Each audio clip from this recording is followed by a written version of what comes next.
Hey there, I'm Fox 10 News Chief Meteorologist Jason Smith. Here's what we're tracking here with our forecast, and some spotty rain ending tonight. It'll come back tomorrow. We'll see scattered showers and thunderstorms in the afternoon.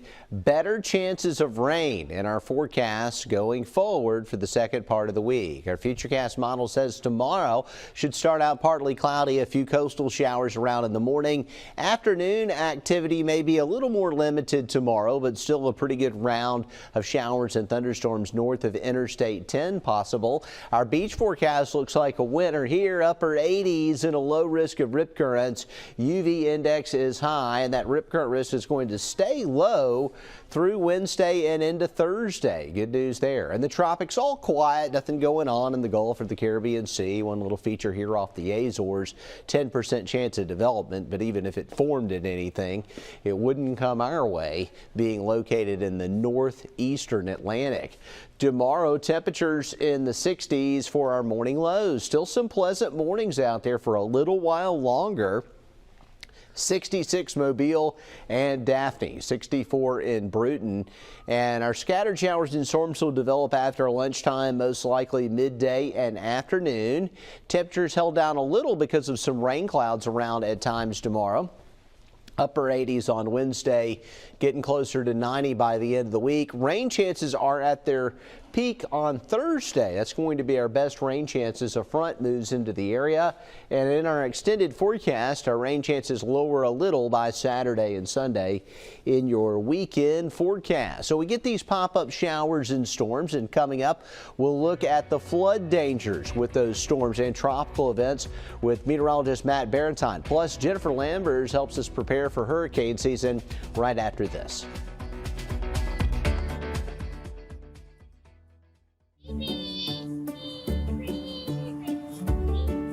Can I play? Sure, but you need to bring your own truck.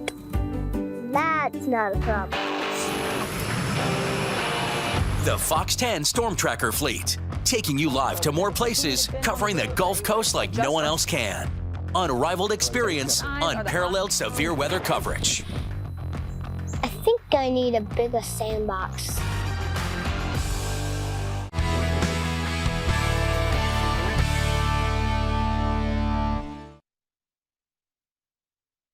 Flooding rain can happen anytime on the Gulf Coast, but heading into the summer, afternoon storms and then tropical weather also increases our flood risk. Meteorologist Matt Barentine breaks down the terminology you need to know.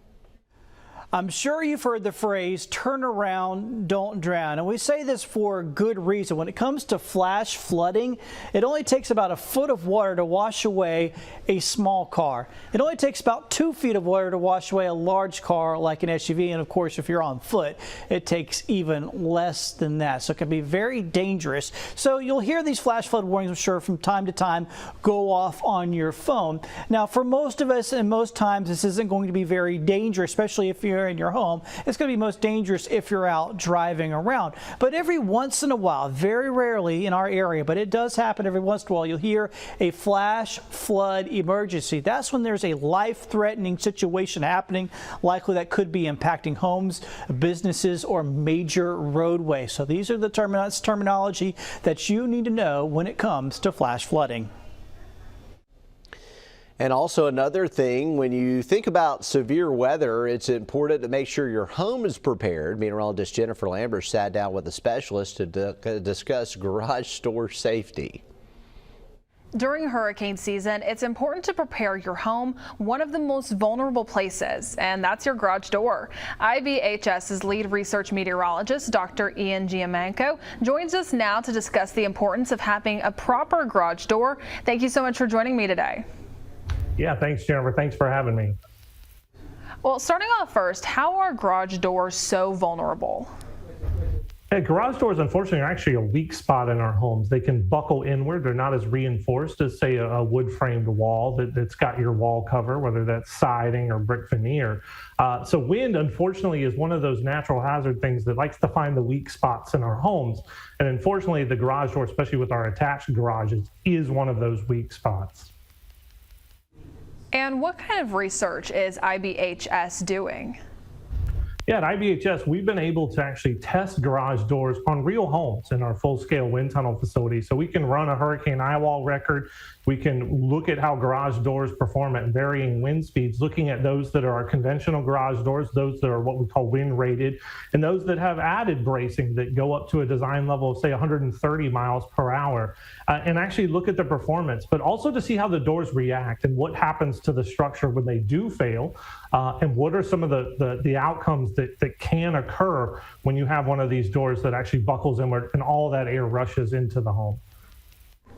And what are some solutions to prevent structural damage to your home or your garage?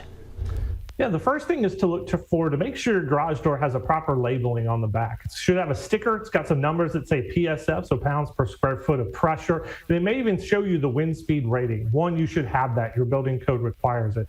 If it doesn't, you may find yourself wanting to go ahead and upgrade that garage door, and make sure you tell your contractor, your distributor, I want one that's wind rated, preferably, especially across the Gulf Coast, one that's rated for 130 miles per hour or higher. And a lot of places that's required by the building code. Second, kind of if you're in the market to make that big jump and actually improve something, look at your garage door. You may have an older home. Your home was built, say, before 2002 and some of the recent building code updates. Look for that sticker. If you don't see it, then say, okay, now's maybe the time that I do go ahead and upgrade that garage door. Now, there's some other options too out there. The bracing kits that can add a little more rigidity to the garage door. Those are available at a lot of the box stores. They're out there on the internet. You can find them. My one note of caution, be sure to follow the directions when you do the install, because you don't want to have you don't want to do more harm than good putting in a retrofit bracing kit. Some great information there. And did you have any more tips? Plus, also, where can our viewers go to find more information?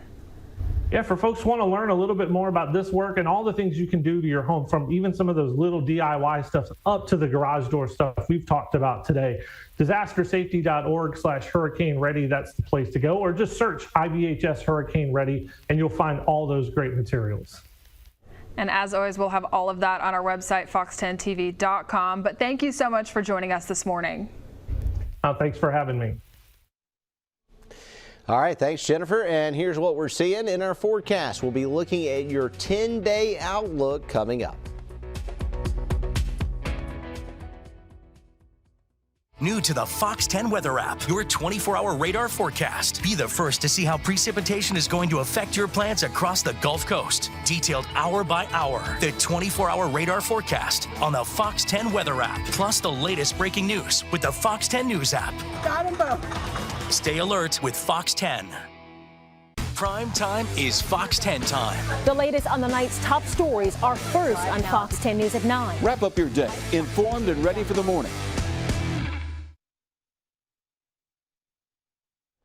Here's what we're seeing over the next 10 days and our rain chances. Well, every day there's at least some chance of rain. Temperatures going to be around 90 degrees for our daytime highs, overnight lows in the upper 60s. This week, the mornings will actually be a little more comfortable than they will be over the weekend. Our rain chances a little higher Thursday, a little lower Saturday and Sunday. Next week looks like a typical summer pattern. Nothing threatening us at this point in the tropics, so looks good. Just a June pattern starting to roll in here with your 10-day forecast. Thanks for joining us here on Next Weather.